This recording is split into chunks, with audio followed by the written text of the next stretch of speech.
Well, thank you for that lovely introduction and the warm welcome that I've had here. I mean, I'm just looking at this as like, wow, I get to talk about Death Valley for an hour.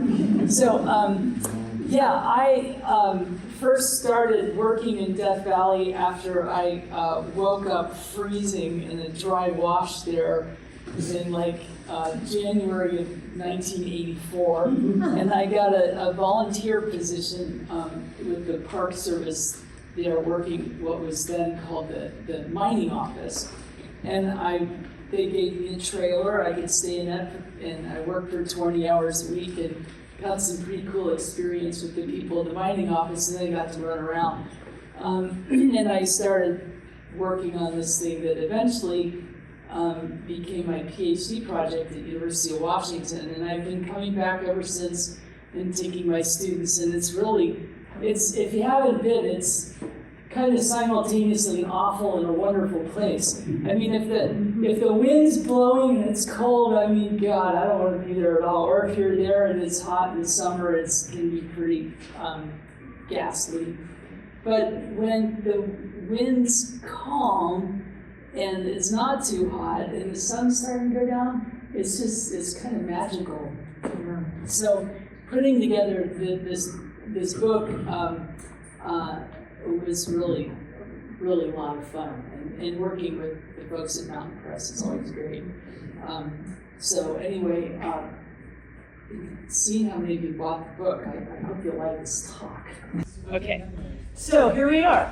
Death Valley's in southeastern California, and one of the things to see about it, first off, is just how big it is. It's 5,270 square miles, and that is bigger than the states of Delaware and Rhode Island combined. This is the biggest national park in the conterminous U.S.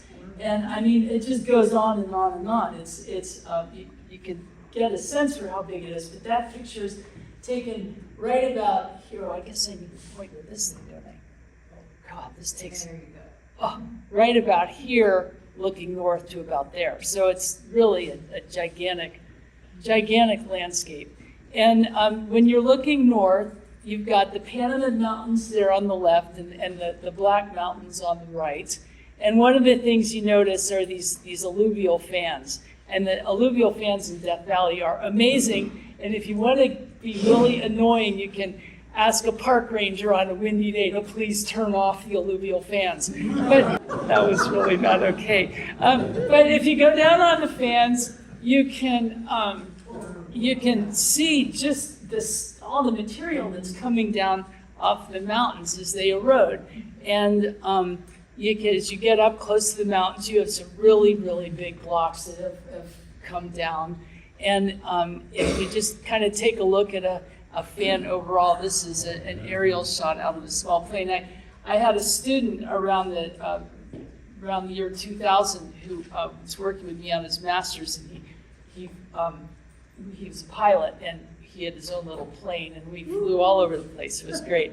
But you can see basically how these fans form. You know, the material comes down into the washes here, largely because of gravity, like stuff falls off and it rolls down and gets into the wash, and you get a rainstorm, and the water kind of flushes everything out of the canyon, and it gets down to the mouth of the canyon. The water can spread out, and it loses its power, and it starts dropping all sorts of material.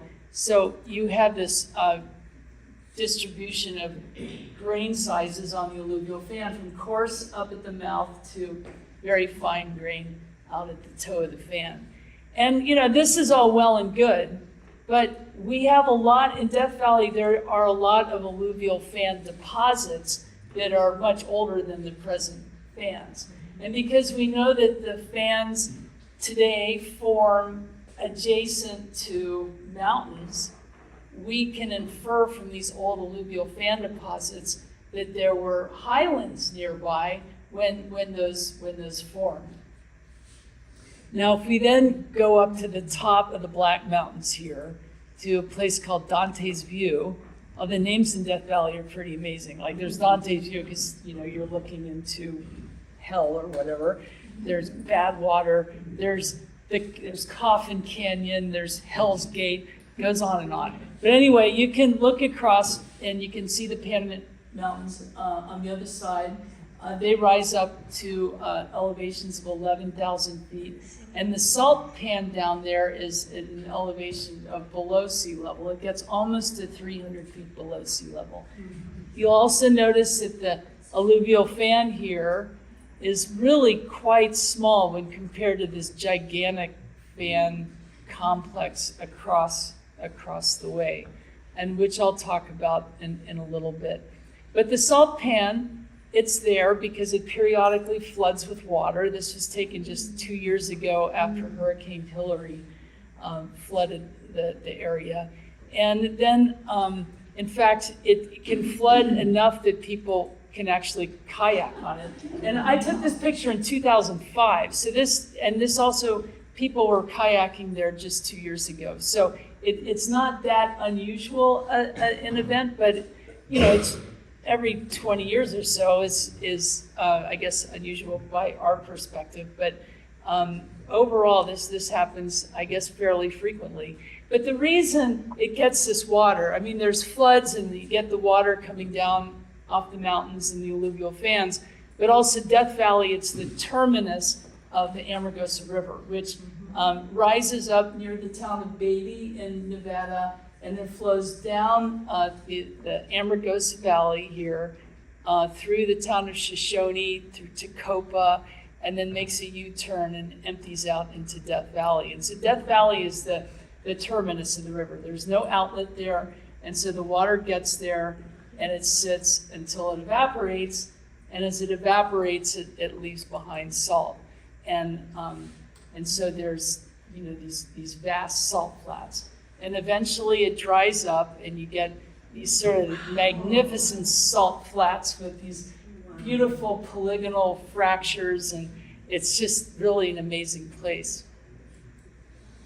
And the salt pan, I mean, the gravel and the salt go down really deep, but it was drilled in the early 1990s, I think, and this is from a 1999 paper where they looked at the core that they drilled. And those drills went down about 600 feet. This is 180 meters. And they found evidence for 2 perennial, that is permanent lakes in Death Valley during the Ice Age. Between about 10 and 35,000 years ago, there was a smaller one. And then from about 120 to 186,000 years ago, there was a much more extensive lake. And we can see evidence for that lake around the area. You don't have to just look at the cores. If there's this one, if you look at this, there's a gravel bar here, which is a spit that developed offshore from this little high area where I'm standing, that was developed on the shore of the lake. So you can see this, and what I think is really the most amazing thing, this is the highway. So you can go down to the highway, there's a little road cut there, those of you like road cuts, and you can look into Death Valley, and you can see how Death Valley, I mean, it was full of water up to this point, which I just think is amazing. And I'm standing here at an elevation of about 250 feet above sea level, and Death Valley is 300 feet almost below sea level. So this lake was more than 500 feet deep and just hugely extensive. And if you go down on the south end of the park, there's this feature called Shoreline Butte, where you can see the strand lines of the same lake at the high stand. And at Badwater, which is, seems like you gotta go to Badwater if you go there, but you can also see these calcite or tufa cemented shoreline gravels here that are up a couple hundred feet above the valley floor.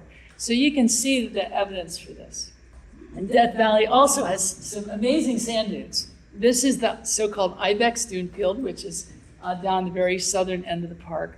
And if you look at this map of Death Valley, the sand dune areas are all shown in orange. So there's a whole bunch of them. And For a sand dune field to form, you need sand and you need wind to carry the sand, and you also need a place to deposit it. So kind of in maybe a little nook or something that's a little bit protected. And a lot of these places really fit that. You can kind of see how they're kind of forming these little nooks in the mountain range. But one of the other things too is we have this image of deserts as being sandy. And look how little area is really occupied by sand. And if you can, on Google Earth, you can figure out just how much area is occupied by them, a total of 13.6 square miles within the national park.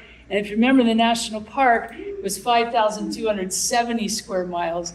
That's just 0.25%, just a touch over 0.25% of the area is covered by sand. So really pretty insignificant as far as the overall land. But they're still great places, these sand dunes. And this is a view of the Mesquite Flat dune field, which actually, let me go back, which is right here in this area. It's the most accessible one. Stovepipe Wells is the SW, Furnace Creek is FC. So those are the two kind of main tourist places. There's motels at both of them and so on. But the one at Mesquite Flat, this is looking at it, and you can see there's a number of different sort of dune shapes here. There are these ones here. These are called transverse dunes, and then these are star dunes. They have like 3 arms to them. So there's different ones, and they tell you different things about the wind. So the transverse dunes basically grow perpendicular to the prevailing wind direction. And there's a gentle side that's on the windward side and then drops off steeply on away from the wind. And the star dunes, though, they because they have these 3 arms, they're much less consistent as far as the wind directions. And so they form because it's not a consistent direction of wind.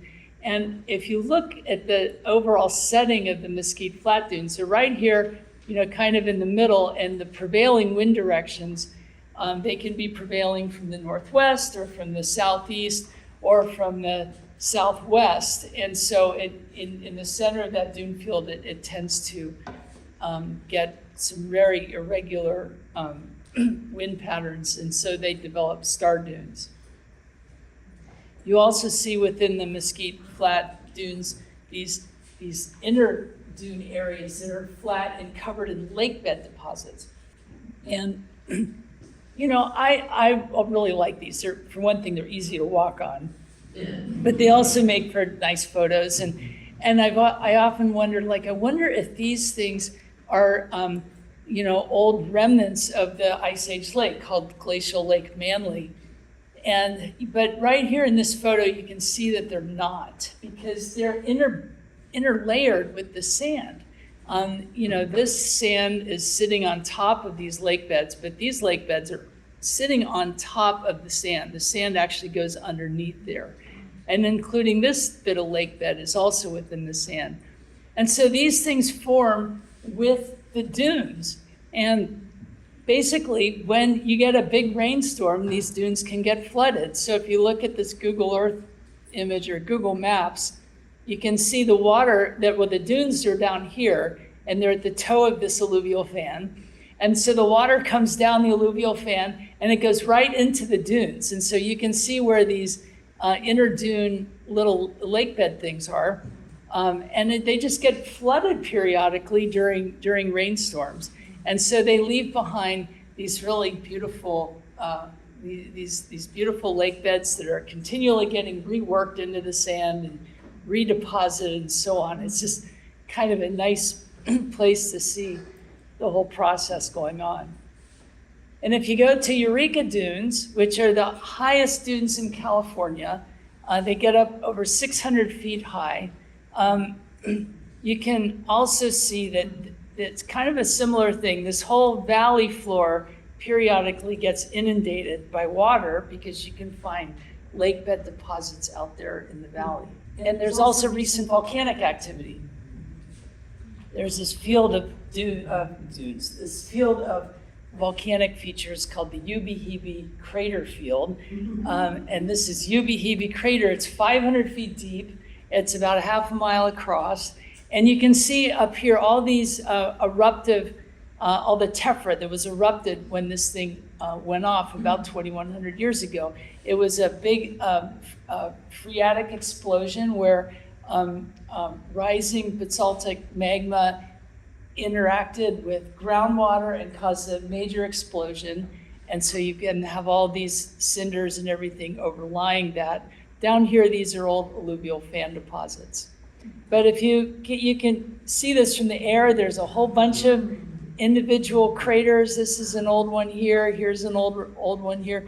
This is a sort of a composite crater, and then there's this little crater in the middle. And that, called Little Hebe crater, has kind of a really cool, it tells you something really important about the dune field. Because if you zoom in on this area right in here, you can see that these are some of the products of the eruption of Little Hebe. These are some of the tephra from the big Ubehebe crater eruption. And right in between, you can see that they're in between, this is some of the tephra from the major Ubehebe eruption, and it's orange, it's oxidized. And so the story here, which has been suggested by some USGS geologists, is that, well, okay, so the Little Hebe products were hot when the major Ubehebe eruption took place to cause oxidation of those of that tephra when the major eruption, when those materials landed on the Little Hebe products. And so we've got that here, the crater field is about 2,100 years old, but it all erupted over a very short period of time. They're suggesting maybe weeks. So the whole thing kind of went off. And here's a trail map. You can hike around it and take a good look at these things. In the south end of the park, there's another volcanic feature. It's called Cinder Hill, and you'll notice it's in two parts, and that's because it's cut by a fault. And here's a view of it from the highway. You can see this is one part here, and this is another part here. So it's a strike slip fault. Right lateral or left lateral? Right lateral. Good. Okay, so we can see it's offset by a right lateral fault, and it's offset by 699 feet. Okay, that's actually important. If you go there and you can look right north up into Death Valley, and one of the things the fault goes right through here. It's hard to get a real age on this cinder cone. There's some estimations, but we can tell that it's older than the alluvial fan deposits, which are somewhere between 26 and 6,000 years old. And it's younger than the Lake Manly deposits, which are 180 to 126,000 years old. So you can come up with a slip rate on the fault zone here that offsets it of 1 to 30 millimeters a year.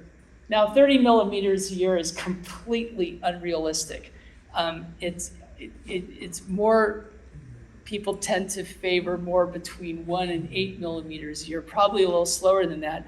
But even if it's 5 millimeters a year, you can think just, well, give it 1,000 years. I mean, we don't have any evidence of a major slip event on this fault for, I'm not sure when it supposedly last slipped. But if it's every 1,000 years, that'd be a 5-meter displacement in one event, which would be really quite significant. I'm not quite sure how that would relate to magnitude, but I think there would be somewhere probably a 6 or a 7. Maybe there's an earthquake seismologist in here who can correct me, but it would be a major earthquake event. So, and if you look at how big this fault is, it's not just restricted to the cinder cone, but it extends, here's the cinder cone, looking out of my student's plane, all the way down towards the Avawatz Mountains here. It's a very long and substantial fault. Now this next photo is gonna be at this one in the upper right. And this can kind of lead into what we know about sort of how Death Valley formed today. We've got on the right-hand side, again, east side, because we're looking north, are the Black Mountains. The west side are the Panamints. And you can see just how asymmetric Death Valley is. It's really steep on the east side, and it's really quite comparatively gentle on the west side. And that's because there's a big fault zone on the east side of the range. On the west side, the fault zone is actually on the west side of the Panamint. So you don't see that really on the Death Valley side of the Panamints. This fault here, this is a big strike-slip fault. So how do we have our strike-slip fault and our normal fault relating to each other? And that is this idea of a pull-apart basin. So if you look at just an overall map of the place, Cinder Hill is right there, or over here on the map. This is the southern Death Valley fault zone. It's a big right lateral fault right down here. And then here's the northern Death Valley fault zone, and here's a view looking along it, also a big right lateral fault.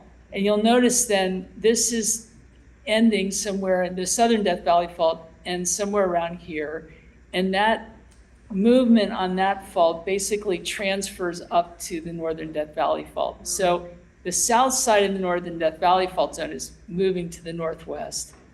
And the north side of the southern Death Valley fault zone is moving to the southeast. So that's pulling this area in between apart. So that's causing a lot, really the main crustal extension in the Death Valley area. And so this is a Landsat image of the area right in here. And the next slide will be this enlarged. So here we are, the Panamint Mountains on the left, Black Mountains on the right. And you can see here where the Black Mountains fault goes. It's right along the front of the mountains. Look at that topographic change. It's super abrupt. And that's because it's a recently active, well, it's an active fault zone. The Panamint Mountains don't have that going on here. It's deeply eroded, so there's no active fault zone that's lifting up the Panamints on this side. There is, though, on the west side of the Panamints. Over here, there's an active fault zone. So we have basically a very simplified, overgeneralized cross-section that looks something like this, where the Panamints are coming up along a fault zone. They tilt east into Death Valley, and the Black Mountains rise along the Black Mountains fault zone, and they tilt east towards the next range, the Greenwater Range. You can also see the alluvial fans here. As this erodes, the sediment tends to get caught up against the mountain front, so they don't spread out very much.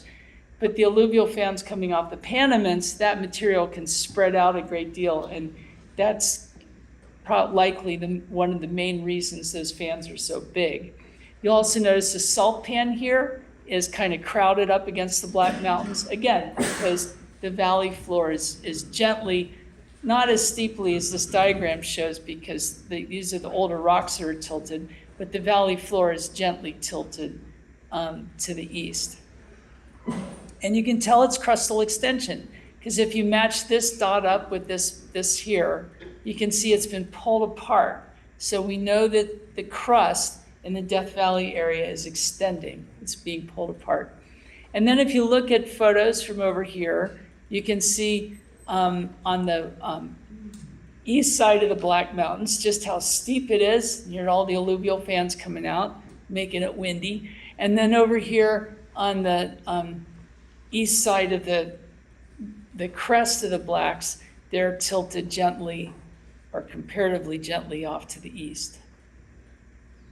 And then if you look to the east, you can see alternating mountain ranges. These are the Greenwater Range, part of the Nopah Range, and the Spring Mountains here, alternating valleys or basins and ranges. So hence the name basin and range, which is what we see over most of Nevada alternating basins and ranges and basins and ranges. And if you look at a geologic map, you can really see that, where the mountains are they're the bedrock, so they're the different colors. And the valleys are in the white color, and that's the alluvial filled the gravels that fill it. And so the basic story across parts of the basin range are that these so-called tilted fault blocks.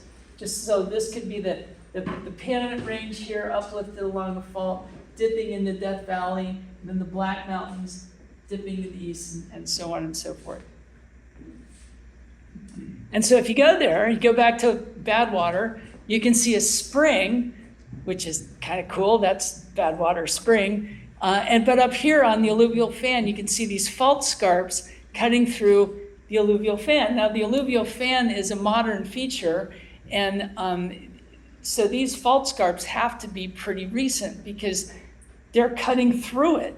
I think the estimation for the last major event was something like 2,000 years ago. I think there was an archaeological site that either was disturbed or wasn't. I can't remember. But somewhere around 2,000 years ago, I think was thought to be the last major earthquake event. But you'll notice here that the Badwater Spring is right on the projection of that fault. So it's a fault-controlled spring. If you go a little farther north in the Black Mountains, you can see again just how abrupt the mountain front is here. But you can also see these canyons, which I don't know how much pizza y'all had, but if you have enough of it, you can start seeing that that's a wine glass. They're called wine glass canyons.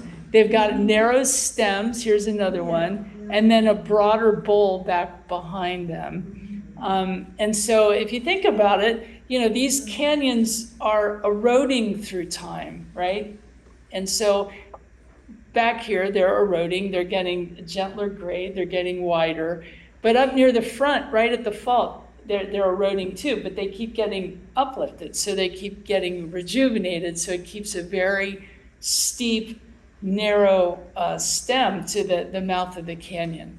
So these are suggestive also, or indicative really, of a very recent uplift along the range front.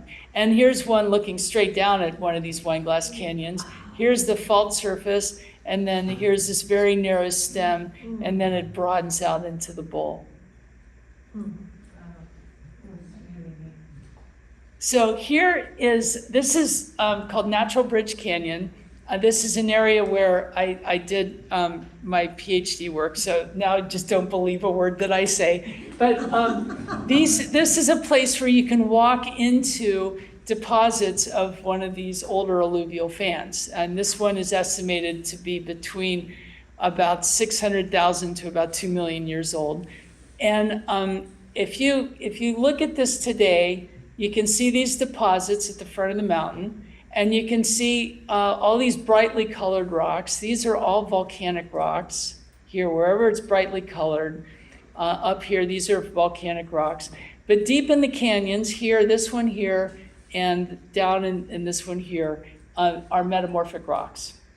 So just what you can expect. You walk up the wash, you'll see a mix of volcanic and metamorphic rocks. Here's a metamorphic rock in the wash. All these reddish ones, these are all volcanic. There's another metamorphic rock. But if you look in the walls of the canyon, you won't see any metamorphic rocks. You'll see these are all the boulders in here and everything in these alluvial fan deposits. They're all volcanic rocks. And so what you can infer from this is that when these were all deposited, these canyons weren't, the metamorphic rocks weren't exposed yet. It's down here. So there has been a lot more erosion since these, and uplift, since these alluvial fans were deposited. And you can get into still older alluvial fan deposits if you drive up what's called Furnace Creek Wash. And you can see these are 6 to 3 million years old alluvial fan deposits of the Furnace Creek Formation. And look, they're tilted at about 45 degrees. It's amazing. And you can see more, I mean, they're all over the place up there.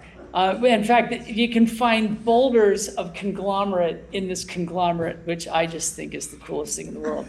But if you go up to Zabriskie Point, you can see the alluvial fan deposits back here, and you can also see lake bed deposits. And so the idea here is that the Furnace Creek Formation was deposited in something akin to modern day Death Valley, in that, modern day Death Valley, you've got the alluvial fans coming down, and then in the middle, you've got the playa. And so that's the idea of what we're looking at here, where these would be the playa or the lake deposits, and in places they're interbedded with the alluvial fan deposits. And then here is a period where the alluvial fan deposits were prevalent. And there's actually one place where you can see the lake bed deposits grading right into the alluvial fan deposits. So the thinking is that this so-called Furnace Creek Basin was like kind of a proto-Death Valley between about 6 and 3 million years ago. There's actually older parts of it that are more volcanic that date back to about 14 million years. But here this old sort of old Death Valley, before this Death Valley existed, you had mountains along the side which were shedding alluvial fan deposits into the basin, and then there were lake beds. And we also see then more alluvial fan deposits that are even older along the front of the range here. So if you look then at this geologic map of Death Valley, and you look at the geologic time scale here, the major eras, the Cenozoic, Mesozoic, Paleozoic, and Precambrian, everything I've talked about so far has been part of the upper part of the Cenozoic, talking about crustal extension. But if you look at this geologic map, you can see there's all sorts of other colors. There's a lot of blue for the Paleozoic. There's this purple here for the upper part of the Proterozoic here in purple, and then there's even some basement rock. There's a lot of Mesozoic rock in green. And so I want to kind of skip through those really quickly just to kind of illustrate just what a complete geologic record there is in Death Valley. So there's broadly speaking, in the later part of the Precambrian and throughout much of the Paleozoic, there is a shallow ocean environment. And then in the Mesozoic, there was a lot of magmatic activity and crustal compression. And so what I'll do is I'll start with the Paleozoic and show you some of those, why you should believe it was a shallow ocean, and then talk a little bit about the Mesozoic, and then skip back into the Precambrian. So if you look at the rocks that are Paleozoic, they're everywhere. And these are these thick sequences of limestones and dolomites. There's some sandstones in there, but these are marine sedimentary rocks, typical, like limestones are typical of marine environments. And they can be these great thicknesses. This is in the Amargosa Valley, Eagle Mountain. Look how that's tilted up on end. Here, this is looking into Death Valley from the Panamints. You can see some sandstone here, but they're all tilted like they should. They're tilted east into Death Valley. And there's also marine fossils in a lot of these things, which really kind of clinch it for a lot of people. These are, and there's a penny. You can measure the thickness on these rocks because they're tilted. And so basically, if you go perpendicular to the tilt of the rock, you can measure them, and they're collectively more than 20,000 feet in thickness. Now think of the Grand Canyon. The Paleozoic rock in the Grand Canyon goes from the upper rim, the Kaibab limestone, down to the Tapete sandstone. It's about 3,500 feet thick. So a much thicker sequence of rock in Death Valley.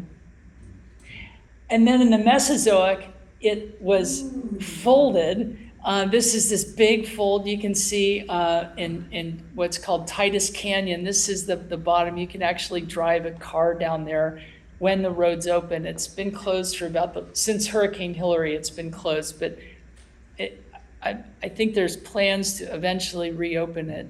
And you can see these rocks get overturned, and as you go down the canyon, you're actually getting into younger and younger rock, even though it looks like you're going downwards. And at the bottom of the canyon, the rock is almost flat lying in places, but it's completely upside down. There's also thrust faults where you could put older over younger rock. You can see that in many places, which is an expression of the crustal compression during the Mesozoic. And then there's this place called the racetrack or racetrack playa. And this feature is called the grandstand. It's about 50 feet high. And this is looking down on it. And it's got this really cool granitic intrusive igneous rock that's from the Mesozoic. And it's part of a much larger intrusion called the Hunter Mountain batholith. And this is all part of that granitic body up here. And it's intruding these Paleozoic rocks. But I know everybody's looking at this rock. So as a quick aside, these rocks was long a mystery as to what caused these things to slide across the playa. And it's amazing how many people wrote scientific papers about this, beginning in the 1950s. How do you get this? There's actually somebody who landed his plane out there and used the propeller to create wind and see if he could blow the rocks. But it was actually observed in 2011 or 2012, somewhere around there. And it was observed on a motion detecting GPS thing, and they're able to videotape it. And the idea is that the playa's wet, and it's in the winter, and it freezes over at night. So there's a thin skin of ice on the top. And then in the morning, when the sun comes out, it causes that ice to start melting in these big rafts. And it just takes a gentle breeze to blow the ice, which then pushes the rock, is what they were able to witness. So it's a kind of a bulldozing effect, the ice pushing the rock. But anyway, back to the bedrock. So here you can see the granitic body intruding this folded limestone here that's Cambrian in age. So we know that the granite must have come after. It's part of the Mesozoic. And so we can just kind of make up like a cartoon cross-section, and you've got all this rock from the basically Paleozoic upwards we've been talking about. It's folded. There's some 20,000 feet of it, and thrust faulted. It's intruded by granite, and then it's overlain by this Cenozoic rock. There's volcanic rock, which I've hardly talked about. Then all these basin deposits, and then they're faulted. So we're looking at a lot of geologic history here. But we can go underneath that into the so-called Pahrump group and into the basement. And the Pahrump group, one could go on and on and on about that. I promise I won't. But you can take a look. These rocks are part of the so-called Kingston Peak Formation. They're the upper part of the Pahrump group. And these rocks contain these deposits, which are basically debris flow deposits. They're considered to be reworked glacial tills from about, what was it? Forgot the day. Something like 700 to 600 million years ago during the snowball Earth event. And then you also have these big boulders here that are surrounded by very fine-grained, thinly layered deposits. And the question is, how do you get something like this? You know, if it's going to be really calm water, like you'd expect for the very fine-grained, thinly bedded deposits, you wouldn't expect a boulder there. But if you're transporting a boulder, you wouldn't expect such fine-grained material. And the thought here is that these were ice rafted boulders. They floated out away from the land on ice, and then the ice melted, and the boulder then dropped into the quieter environment. So you see both of these within the Kingston Peak Formation. And there's a lot more to the Pahrump group. I mean, there's great thicknesses of rock underneath it, and overall, what people have found who've worked on the Pahrump group is that this records the assembly and breakup of the supercontinent Rodinia, which was this big supercontinent that predated Pangaea, like by 1 billion years. Well, maybe not 1 billion, yeah, about 900, 800 million years before Pangaea. So we really can go back in time with these rocks. And then underneath that, there's the basement rock. And this records even more deformation that you can see in this, including some of these rocks originated as sedimentary or volcanic rocks, which are at the surface and had to be carried to some depth where they were metamorphosed. And then they had to be exposed, uplifted and exposed by erosion before the Pahrump group could be deposited on top of them. So there's a lot there. And we can place our ages on these major changes from one era to the next. The latest age I have for the beginning of the Paleozoic is now 538, 252, 66 million years ago here. Crustal extension last 15 million years or so. Basement rock was 1,700 million years old. So there's just this incredible, rich geologic history. And I like when I talk to groups sometimes where people are either fascinated by geologic time and might not have thought of putting everything into a single year, or sometimes people who haven't even thought about geologic time. I like to show this picture where you take a calendar year, January 1st through December 31st, and put all of Earth history into that year. And I got this out of a textbook on Earth history that I encountered when I was in college.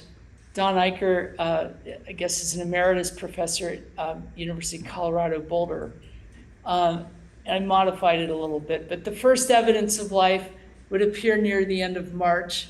The first animals that formed shelly fossils, that's the Cambrian, appeared November 17th. Land plants such as moss appeared November 23rd, followed by the first land animals. Dinosaurs wandered most of the planet from December 12th through December 26th.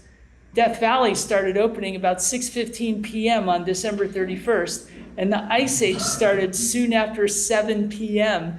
the same evening. Rome ruled the Western world for 3 seconds, from 11:59:44 until 11:59:47, and Death Valley became a national park 0.1 seconds before midnight. Thank you.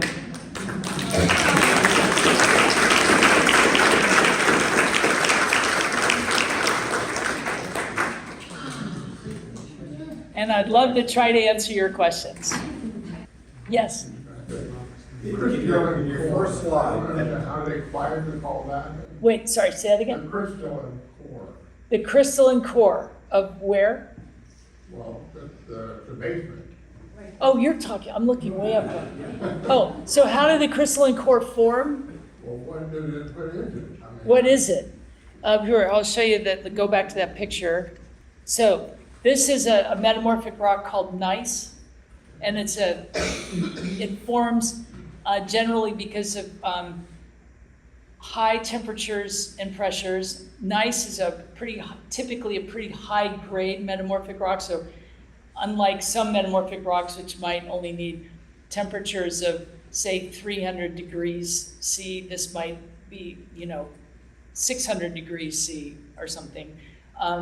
And the thing what I find so amazing about this isn't just that it's this metamorphic rock that formed pretty deep within the earth, but that it has old sedimentary rocks deposited on top of it, which means that after it when it formed down here, it had to get uplifted and exposed before those other sedimentary rocks were deposited on top, which speaks to even more geologic history. I'm not sure I answered your question, though. More or less? Good enough. Okay. Ask the Zoom questions. Are more extreme global warming-driven weather patterns affecting Death Valley? I would say that yes, as far as what just I've noticed, seems a lot less, the weather just seems a lot less reliable and more irregular. The times I go down there, sometimes it can be beautiful and relatively cool at a time you expect it to be hot. And there's also the floods, which do seem to be more frequent than before. On your first slide of bad water, on the fan, on the left side of the fan, there appear to be some extension. Oh, okay. Yeah, let's go to that. So the question was, here on this fan, the alluvial fan at Badwater, there are these cracks. And these are generally, my understanding, is that during the last major earthquake event, these are liquefaction features, and that this opened up, and these are like little chasms that pulled apart. You can walk down there amongst these, and they look more photogenic from the air. When you're down there, they're just kind of swales in the alluvial fan. But what I've read is that those are considered to be liquefaction features. Yeah, good eye. And is the pull apart within the valley an explanation for why Death Valley is so low in elevation? I don't know if that's actually been solidified as a reason. That's something that I tend to think that's the case. And actually, if you look at the Dead Sea, which is 1,000 feet below sea level, it's almost like an almost identical pull apart situation, except the faults are left lateral there. So I think these, and also in the Imperial Valley, the Salton Sea is also below sea level, and that's in a step over zone between the different strands of the San Andreas Fault. So I think that you can certainly make that case. Yes? Is the volcanism part of an arc, or is it just due to the extension? Is the volcanism part of an arc or because of the extension? I'd say it's definitely related to the crustal extension. Because for one thing, Death Valley's really far south of the modern arc. And because the volcanic activity that's even older tends to be bimodal. Like, there is a little bit of andesite in Death Valley that is about 10 million years old, but most of the volcanic rock in Death Valley is either rhyolite or basalt. And where is the Pahrump group exposed? Where is the Pahrump group exposed? Well, it's most, here, let me show you the map. So wherever there's purple on the map, like in Panamints, you can see a lot of Pahrump group. Up here, Mosaic Canyon is a popular place, although it's very highly deformed. Over here, the Keen Wonder Mine and Monarch Canyon, it's amazing, but it's high-grade metamorphic rock there. Down here in the so-called Amargosa Chaos, you can see a lot of Pahrump group, and it's not metamorphosed, but it's also chopped up by faults. And then down here in the southern part of Death Valley, you can see it.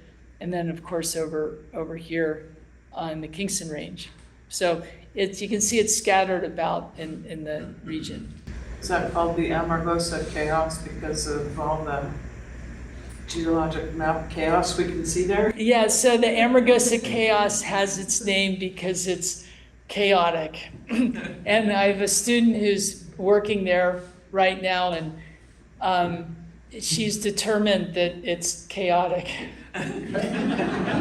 Quickly, geographically, could you just point out the funeral range on this map? Oh, thanks. The funeral range, so to point out the funeral range, this is the funeral range right here. It goes from about the sea in California all the way down to here. And then it basically turns into there's a fault zone through here that I don't show on the map, but starting here, then it's called the Grapevine Mountains. Yeah, thanks for that clarification. Okay, let's see, I've heard of the Walker Lane shear zone and how it could take over plate tectonics in the future. My question is it possible to measure the rate of rifting in Death Valley in the last few million years? And if so, has the rate stayed constant or increased or decreased? Wow. Well, okay, so Death Valley is today in what's called the Eastern California shear zone, and that's the big strike slip faults are a manifestation of that. Here's the northern Death Valley, Furnace Creek fault zone, and down here is the southern Death Valley fault zone. And those are right lateral. The problem with trying to say what the rate of extension is and trying to fit that into that grand scheme is that there really is not agreement on just how much Death Valley is extended. You have some researchers who think that the Panamint Range here originated over here on top of the Nopah Range. And then another group of us thinks that the Panamints probably originated on top of the Black Mountains. And still others think that it just originated right next to the Black Mountains. But you'll see the Black Mountains are entirely different than the Panamints. They're pretty much all volcanic or intrusive igneous rock. That's the pink here. And so it seems to me, and I used to be one of the ones that said, well, the Panamints just were up against the Black Mountains, but I think they had to have been on top. But I just don't buy it that it's extended all the way from the Nopah Range, which is over here. But you'll get a different story from somebody else. So that's my take on it. Yes? Why do you think the Panamints had to be on top of the Black Mountains? Why do I think the Panamints had to be on top of the Black Mountains? That's a great question. Well, one reason just looking at it is it puts this blue on top of all this magmatic stuff. And then it helps explain the extension. And this stuff was this Paleozoic rock was accumulated over the whole region during the Paleozoic, and it's thousands and thousands of feet thick. And I don't think it's reasonable to think it just eroded off the Black Mountains. But another thing that I've found the most convincing is the presence of these rocks called migmatites. And a migmatite is like a high-grade metamorphic rock that's a gneiss, but it's just full of igneous material. And what happens is if you take a rock and you bury it deep enough, it's like the rock cycle thing. It starts to melt, and then you get igneous material that's reinvading the leftover part of that rock. And it seems to me that the rocks down here at Mormon Point, which is in the Black Mountains, there are a lot of migmatites in there. And then the rocks up here where I worked at the Badwater Turtleback, there are also a lot of migmatites, something I didn't recognize at all when I was there doing my PhD, but now I'm pretty sure that's what those are. And so these rocks were buried very deeply, and it would make sense that the Panamints, at least in part, were on top of them. So, well, I don't know, we'll see. Hopefully somebody will figure that one out for sure. Ray? How old are the volcanic rocks? How old are the volcanic rocks? Well, Deep around there? They range in age from, the more voluminous ones range in age from about maybe 11 or 12 million years old to as young as present. But these ones, these are about 6 to 8. They get to about 10 to 12 down here. There are some ages that are as old as 14, and those are located right about here. I was going to ask if there's an age progression. Yeah, as the blocks slid off or something. You know, I think some folks at the USGS I don't think they really had an age progression. Okay. But now I'm starting to think, God, I'm not sure I remember, but. Thank you. Yeah. Let's see, are the rate of sedimentation deposition at valley bottom and the rate of lowering of the valley floor matched? Ooh, I don't That's know. a tough one. But the valley floor is estimated well, it's variable.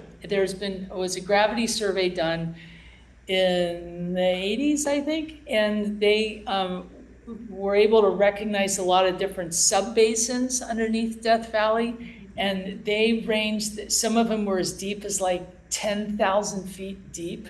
So it's deep, and it's filled with gravel and salt and mud and sand and stuff. So there's been a lot of uplift on the range, but I'm not sure I can say which is outpacing the other one. Erosion rates are very slow there, at least in today's climate, because they're just sitting out there in the hot sun most of the time.